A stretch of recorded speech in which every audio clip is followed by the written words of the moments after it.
سبيل الدموع سبيل مريح تنهدى يا صاحي كي تستريح.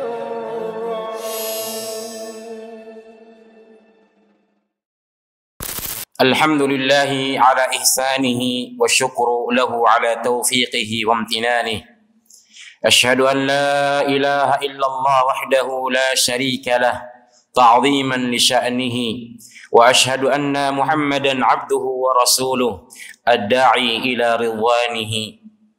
أما بعد، اللهم علمنا ما ينفعنا وانفعنا بما علمتنا وزدنا علما يا رب العالمين. Ikhwatal iman, a'azani Allahu wa iyyakum. Alhamdulillah, bersyukur kepada Allah Subhanahu wa taala atas segala nikmat yang Allah Subhanahu wa taala berikan kepada kita sehingga sampai detik ini kita masih bisa beribadah kepada Allah Azza wa Jalla. Diberi kesempatan oleh Allah untuk memperbanyak amal saleh. Diberi kesempatan oleh Allah Subhanahu wa taala mempelajari ad-din, mempelajari agama Allah Subhanahu wa taala. Kita berdoa dan memohon kepada Allah, semoga Allah Subhanahu wa taala senantiasa membimbing menuntun kita ke jalan yang dicintai dan diridhai oleh Allah, dan semoga Allah Subhanahu wa taala senantiasa memberikan ilmu yang bermanfaat untuk kita semua. Allahumma amin. Jemaah sekalian yang dirahmati oleh Allah Subhanahu wa taala, pada malam hari ini insyaallah kita lanjutkan kembali kajian tafsir kita, yang insyaallah pada malam hari ini kita akan mengkaji, membahas surah yang mungkin ini adalah surah favorit kita atau surah favorit kebanyakan a'immah, apalagi di bulan Ramadan kemarin. Surah ini seringkali bahkan diulang-ulang dibaca di dalam setiap rakaat.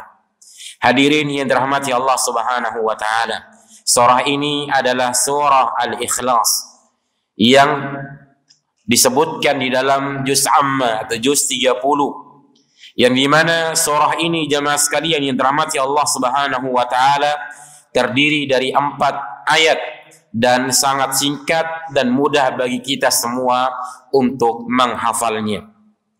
Jamaah sekalian yang dirahmati Allah Subhanahu wa taala, mengapa surah ini disebut dengan surah Al-Ikhlas? Maka dijelaskan oleh para ulama kita bahwasannya di antara sebab surah ini dinamakan dengan surah Al-Ikhlas adalah karena murni berbicara tentang sifat-sifat Allah Subhanahu wa taala. Di dalam surah ini tidak berbicara tentang hukum, tidak berbicara tentang kisah, tidak berbicara tentang hal yang lain, akan tapi berbicara tentang sifat-sifat Allah Subhanahu wa taala. Maka ya, para ulama menjelaskan bahwasannya surah ini sebanding dengan sepertiga daripada Al-Quran yang nanti insyaallah kita akan terangkan. Jamaah sekalian yang dirahmati oleh Allah Subhanahu wa taala, sebelum kita mengkaji lebih lanjut, lebih dalam tentang surah yang agung ini, maka kita membaca terlebih dahulu. A'udzu billahi minasy syaithanir rajim. Bismillahirrahmanirrahim. Qul huwallahu ahad, Allahus samad, lam yalid wa lam yulad wa lam yakul lahu kufuwan ahad. Hadirin yang dirahmati Allah Subhanahu wa taala, para ulama tafsir menyebutkan tentang surah ini bahwa surah Al-Ikhlas adalah merupakan surah Makkiyah, yaitu sebuah surah yang Allah Subhanahu wa taala turunkan kepada Nabi sallallahu alaihi wasallam sebelum Nabi sallallahu alaihi wasallam hijrah menuju kota Madinah. Maka dia disebut dengan surah Makkiyah. Kemudian yang berikutnya Ikhwatal iman, a'azani Allahu wa iyyakum. Surah ini memiliki fadail, keutamaan. Di antara keutamaan daripada surah Al-Ikhlas dijelaskan oleh para ulama sebagaimana yang kita singgung di awal tadi, bahwasannya surah ini sebanding dengan sepertiga daripada Al-Quran. Hal ini berdasarkan hadis Abu Sa'id, anna rajulan sami'a rajulan yaqra'u qul huwallahu ahad. Ada seseorang yang dia mendengarkan orang lain membacakan qul huwallahu ahad atau membaca surah Al-Ikhlas, yuraddiduha, dan orang itu membaca surah Al-Ikhlas berulang-ulang, diulang-ulang membaca surah Al-Ikhlas ini. Kemudian falamma asbaha jaa ila Rasulillah sallallahu alaihi wasallam. Ketika tiba waktu pagi, maka orang tadi datang kepada Nabi sallallahu alaihi wasallam. Ia menemui Nabi sallallahu alaihi wasallam, fadzakara dzalika lahu. Dia ceritakan kepada Nabi sallallahu alaihi wasallam tentang si fulan yang dia itu mengulang-ulang membaca surah Al-Fatihah, surah Al-Ikhlas. Ka'anna ar-rajula, ya seakan-akan orang itu meremehkan orang yang membaca surah Al-Ikhlas berulang-ulang kali. Maka faqala Rasulullah sallallahu alaihi wasallam, maka Rasulullah sallallahu alaihi wasallam bersabda, walladzi nafsi biyadi, demi jiwaku yang berada di tangannya, innaha, sesungguhnya surah Al-Ikhlas itu sebanding dengan thulutsal Quran, sepertiga daripada Al-Quran Al-Karim. Hadis sahih rawahul Al-Bukhari. Ini jamaah sekalian yang dirahmati Allah Azza wa Jalla. Jadi surah Al-Ikhlas ini, ya, keutamaannya adalah sebanding dengan sepertiga Al-Quran. Maknanya adalah bahwa Al-Quran itu ada 3 bagian. Yang pertama, Al-Quran itu berbicara tentang ahkam, hukum-hukum, hukum-hukum mencuri dan lain sebagainya dari ahkam. Yang kedua, Al-Quran itu berbicara tentang apa? Janji dan ancaman. Berbicara tentang surga dan neraka. Dan yang ketiga, Al-Quran itu berbicara tentang apa? Tentang sifat-sifat Allah Subhanahu wa ta'ala. Al-Quran berbicara tentang sifat Allah, asma Allah Subhanahu wa ta'ala al-husna.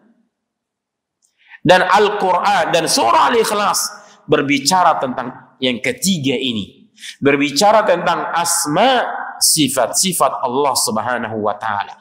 Maka dia sebanding dengan sepertiga daripada Al-Quran. Bukan berarti jamaah sekalian, kalau kita baca Qul huwallah 3 kali, berarti seakan-akan kita membaca semua dari Al-Quran. Tidak. Bukan begitu maksudnya. Ya, bukan begitu ini maksud jamaah sekalian yang dirahmati Allah Subhanahu wa ta'ala. Akan tetapi, ya, isi atau kandungan darinya itu sama sepertiga daripada Al-Quran Al-Karim. Nah, yang kedua, keutamaan dari surah Al-Ikhlas, sababu mahabbatillahi, merupakan sebab seorang hamba dicintai oleh Allah Tabaraka wa ta'ala. Berdasarkan hadis Aisyah radhiyallahu taala anha, bahwasannya Rasulullah sallallahu alaihi wasallam mengutus pasukan kecil untuk mata-mata.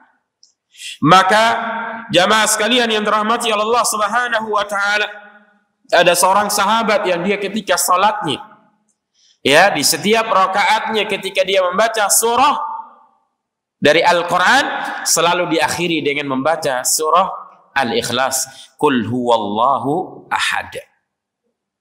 Maka diceritakan kepada Nabi sallallahu alaihi wasallam, apa kata Nabi sallallahu alaihi wasallam? Saluhu li ayyi syai'in yasna'u dzalika. Tanyakan kepadanya, ya, kenapa dia melakukan hal demikian. Maka orang itu menjawab, li'annaha sifatur rahman. Karena surah Al-Ikhlas ini menjelaskan sifat Ar-Rahman, sifat Allah Subhanahu wa ta'ala. Fa'ana uhibbu an aqra'a biha. Maka saya sangat senang sekali, suka untuk membaca surah Al-Ikhlas. Maka Nabi SAW mengatakan kepada para sahabatnya, akhbiruhu, beritahukan kepada orang tadi, annallaha yuhibbuh, bahwa Allah mencintai dia. Insyaallah. Ya, bahwasanya Allah Subhanahu wa taala mencintai hamba tersebut. Ini jamaah sekalian yang dirahmati oleh Allah Subhanahu wa taala tentang fadail, keutamaan daripada surah Al-Ikhlas. Kemudian yang selanjutnya kita langsung membahas satu persatu dari ayat dari surah Al-Ikhlas. Allah Subhanahu wa taala berfirman di ayat yang pertama, "Qul huwallahu ahad." Baik. Sebelum kita mengkaji lagi, kita sebutkan lebih dahulu tentang asbabun nuzulnya.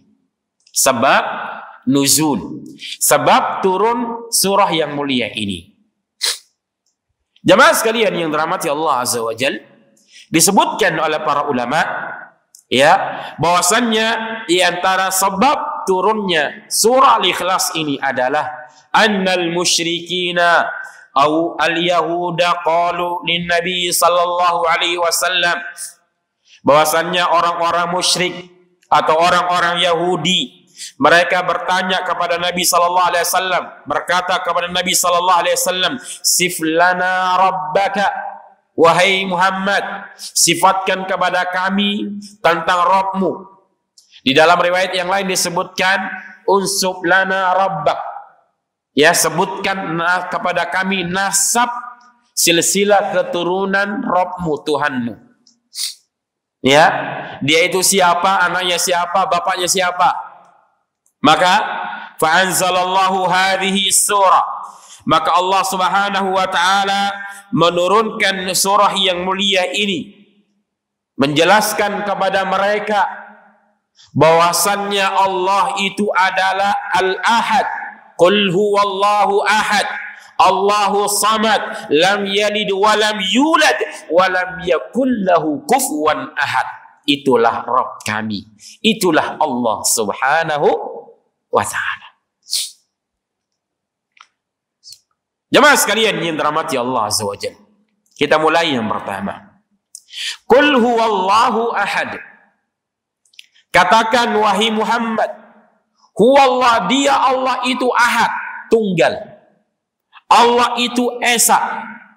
Al-Imam Al-Qurtubi rahimahullah ta'ala mengatakan, al-ahad yakni al-wahid, al-witr, alladhi la syabiha lahu, wala nadhira, wala sahiba. Al-ahad itu adalah adalah yang esa, yang tunggal, yang ganjil, yang tidak ada yang serupa dengan Allah Subhanahu wa ta'ala, tidak ada yang sebanding dengan Allah Subhanahu wa ta'ala. Allah itu tidak punya pasangan, Allah Subhanahu wa ta'ala tidak punya tandingan, Allah itu tidak punya anak, Allah itu ahad, Allah itu esa. Ya, jadi itu makna ahad jamaah sekalian yang dirahmati Allah Subhanahu wa ta'ala. Syekh Muhammad Shalih Al-Utsaimin menyebutkan dalam tafsirnya, Allahu ahad ay huwallahu alladhi tatahaddatsuna anhu wa tas'alunahu anhu ahad. Ya, ay mutawahhidun bi jalalihi wa 'azamatihi, laisa lahu mathil wa laisa lahu syarik, bal huwa mutafarridun bil jalali wal 'azamah. Allahu ahad, yakni Allah itu Allah yang kalian bicarakan tentangnya, yang kalian itu selalu bertanya tentang Allah Subhanahu wa ta'ala. Dia itu ahad, dia itu esa dengan kemuliaan, dan kebesaran Allah Subhanahu wa taala. Tidak ada yang serupa, tidak ada sebanding dengan Allah Subhanahu wa taala. Dia adalah zat yang maha mulia, dia adalah maha agung. Ini ya ayat yang pertama, jamaah sekalian yang dirahmati Allah Azza wa Jalla. Qul huwallahu ahad. Kemudian di ayat yang kedua, Allah Subhanahu wa taala menyebutkan Allahus Samad. Allah itu adalah As-Samad.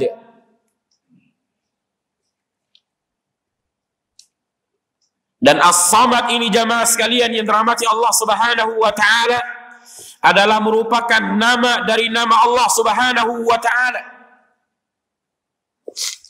Di antara Asmaul Husna, nama-nama Allah Subhanahu wa taala yang indah. Dan para ulama tafsir memiliki beberapa penafsiran tentang makna daripada As-Samad ini. Yang pertama jamaah sekalian yang dirahmati Allah Subhanahu wa taala, As-Samad adalah Rabb yang dimana seluruh makhluk bergantung kepadanya, membutuhkan Allah Subhanahu wa taala. Ahlus sama, penduduk langit, butuh kepada Allah. Ahlus sufla, yaitu penduduk bumi, semuanya butuh kepada Allah Azza wa Jalla. Apalagi kita manusia, ya, kita ini fakir, butuh dengan Allah Subhanahu wa taala. Ya. Ini makna yang pertama. Jadi dia adalah Rabb yang dimana segala sesuatu butuh kepadanya. Seluruh makhluk butuh kepada Allah Subhanahu wa taala. Dan Allah itu tidak butuh dengan kita. Justru kita yang butuh dengan Allah Subhanahu wa taala. Menunjukkan bahwa kita manusia itu lemah, tidak berdaya di hadapan Allah Subhanahu wa taala. Kita tidak memiliki apa-apa, bahkan semua yang kita miliki adalah milik Allah Subhanahu wa taala. Yang kedua jamaah sekalian yang dirahmati Allah Subhanahu wa taala, bahwasannya yang dimaksud dengan As-Samad, dia adalah Al-Hayyu. Dia adalah zat yang maha hidup, yang tidak pernah mati. Al-Qayyum, yang berdiri sendiri tanpa butuh kepada yang lainnya. Jadi Allah itu, As-Samad itu adalah Al-Hayyu, zat yang maha hidup, yang abadi, yang kekal, tidak pernah musnah, tidak pernah binasa. Oleh karenanya disebutkan ya di dalam sebuah athar, ketika Rasulullah sallallahu alaihi wasallam meninggal dunia, bahkan di antara para sahabat ada yang tidak percaya akan wafatnya Nabi sallallahu alaihi wasallam. Di antara sahabat yang tidak percaya akan wafatnya Nabi adalah Umar ibn al-Khattab. Maka Abu Bakar naik ke atas mimbar dan beliau berkhutbah, kemudian memuji nama Allah, menyebutkan beberapa ayat dari Al-Quran. Ya, kemudian beliau menyebutkan di antara khutbahnya adalah man kana ya'budu Muhammadan fa inna Muhammadan qad mata. Wa man kana ya'budu Allah fa inna Allah hayyun karimun la yamut. Barang siapa yang dia itu menyembah Nabi Muhammad, ketahuilah bahwasannya Nabi Muhammad telah meninggal dunia. Akan tapi barang siapa yang dia itu beribadah kepada Allah, maka sesungguhnya Allah itu maha hidup dan tidak akan pernah mati. Ini jemaah sekalian yang dirahmati Allah Subhanahu wa taala. Yang kedua, yang ketiga adalah As-Samad adalah As-Sayyid, yaitu penguasa yang menguasai segala sesuatu, yang pengkuasaannya itu sempurna, tidak ada kekurangan. Dengan kekuasaan Allah meliputi segala sesuatu. Tidak dengan makhluk. Seorang makhluk dia berkuasa pada sesuatu. Dan itu tidak selamanya. Hanya sesaat. Ya, dia menjadi raja. Contoh Raja Salman. Ya, dia menjadi raja. Ya, salam sementara saja. Sesuai dengan waktu, umur, usia yang Allah berikan kepada dia. Setelah itu kekuasaannya berakhir, lenyap, musnah. Kemudian kekuasaannya hanya meliputi kerajaan Arab Saudi. Selainnya, ya, dia tidak berkuasa.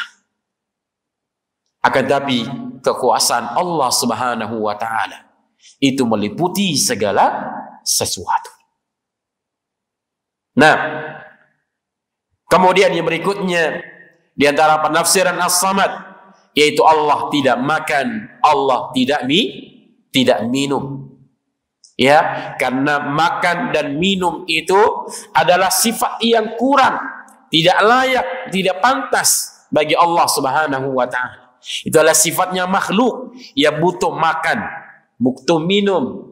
Kalau nggak makan, nggak minum, ya, maka dia tidak hidup. Nah, Allah tidak butuh dengan itu semua jamaah sekalian yang dirahmati Allah Azza wa Jalla. Ini diantara penafsiran yang disebutkan oleh para ulama tentang penafsiran dari kalimat atau nama Allah As-Samadi itu. Ya, dan para ulama katakan ini ya penafsiran tadi berbeda-beda, akan tetapi hakikatnya satu, yaitu berbicara tentang apa? Sifat Allah Subhanahu wa taala. Inilah yang disebut oleh para ulama ikhtilaf at-tanawwu', yaitu perselisihan yang beragam, yang bermacam-macam. Intinya satu, berbicara tentang apa? Tentang nama dan sifat Allah Subhanahu wa taala. Allah tempat bergantungnya makhluk. Allah itu maha hidup, Allah itu maha berkuasa, yang keperkuasaannya sempurna, tidak ada kekurangannya. Allah itu tidak butuh makan, tidak butuh minuman, sebagaimana halnya manusia. Nah, ini jamaah sekalian yang dirahmati oleh Allah Subhanahu wa taala. Bahkan disebutkan ajma ma qila fi ma'nah annahu al-kamilu fi sifatihi. Bahwasanya As-Samad ini ya telah disepakati tentang maknanya, bahwasannya annahu al-kamil fi sifatihi, dia adalah sempurna dalam sifat-sifatnya, alladzi iftaqarat ilaihi jami'u makhluqatihi, yang dimana seluruh makhluknya itu butuh kepada Allah Subhanahu wa taala. Nah, kemudian yang berikutnya ayat yang keberapa? Yang ketiga. Allah Subhanahu wa taala di ayat yang ketiga menjelaskan kembali tentang sifatnya, yaitu lam yalid wa lam yulad. Allah Subhanahu wa taala tidak beranak dan Allah Subhanahu wa taala tidak diperanakkan. Ya, Allah itu tidak beranak dan Allah tidak diperanakkan. Karena apa? Karena dia adalah al-awwalu wal-akhiru wal-zahir. Huwal awwalu wal-akhiru wal-zahiru wal-batin. Huwal awwal. Dia adalah yang pertama. Dan tidak ada sesuatu pun sebelum Allah Subhanahu wa ta'ala. Huwal akhir, dan dia yang akhir. Dan tidak ada sesuatu pun sesudah Allah Subhanahu wa ta'ala.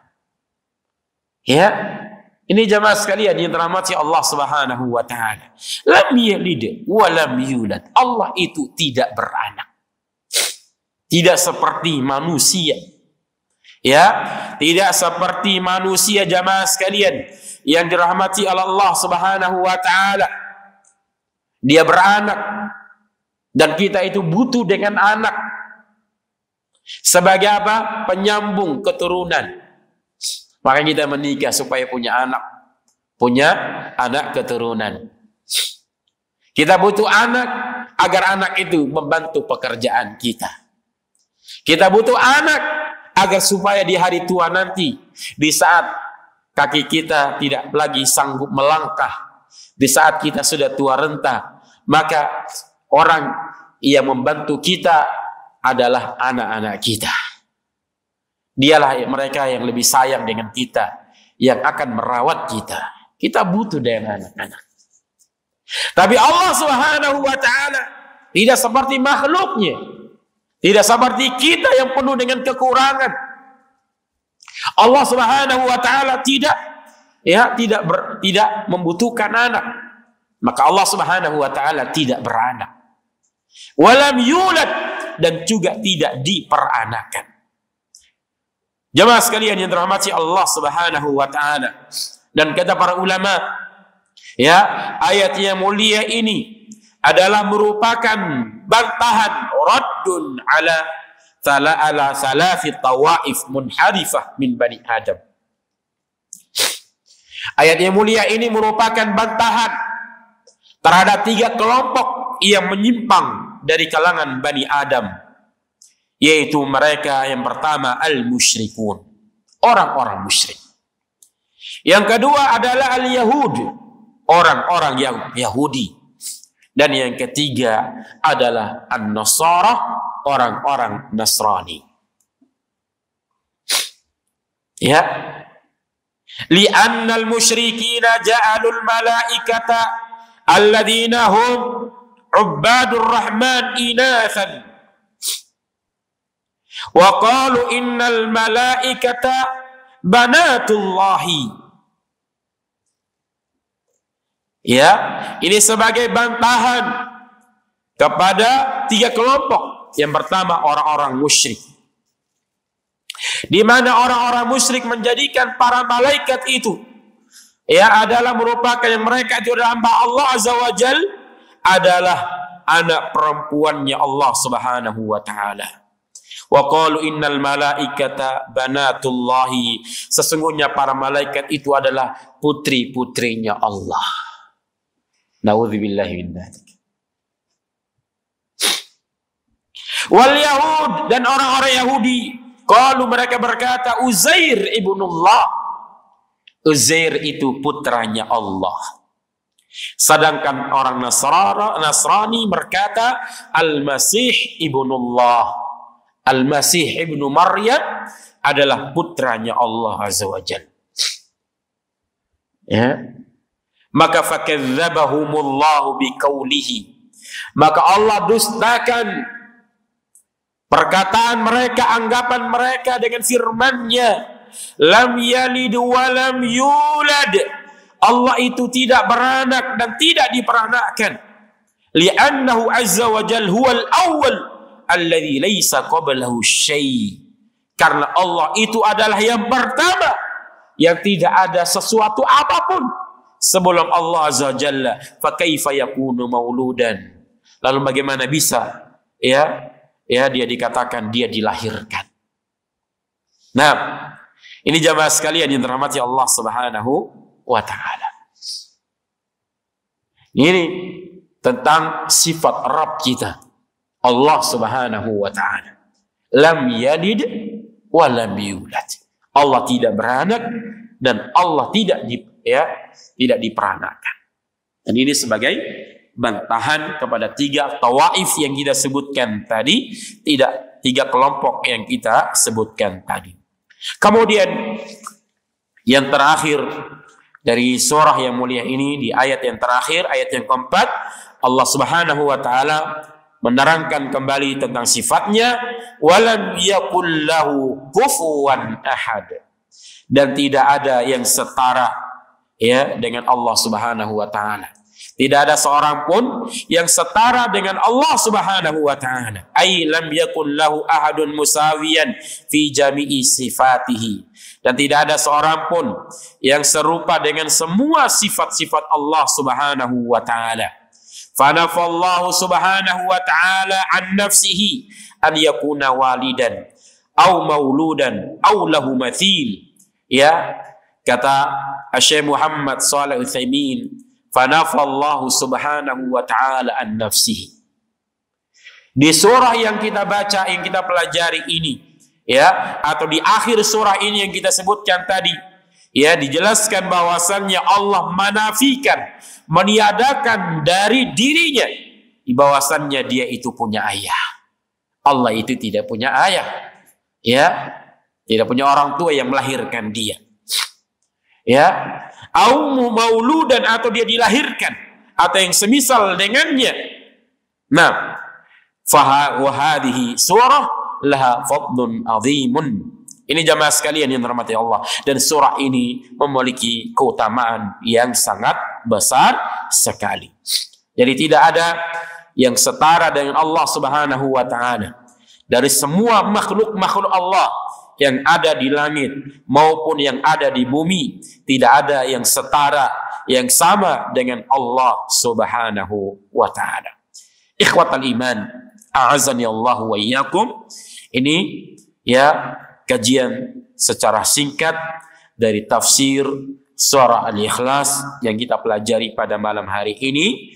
Mudah-mudahan apa yang kita pelajari bersama bermanfaat untuk kita semuanya. Barakallahu fikum. سبيل الدموع سبيل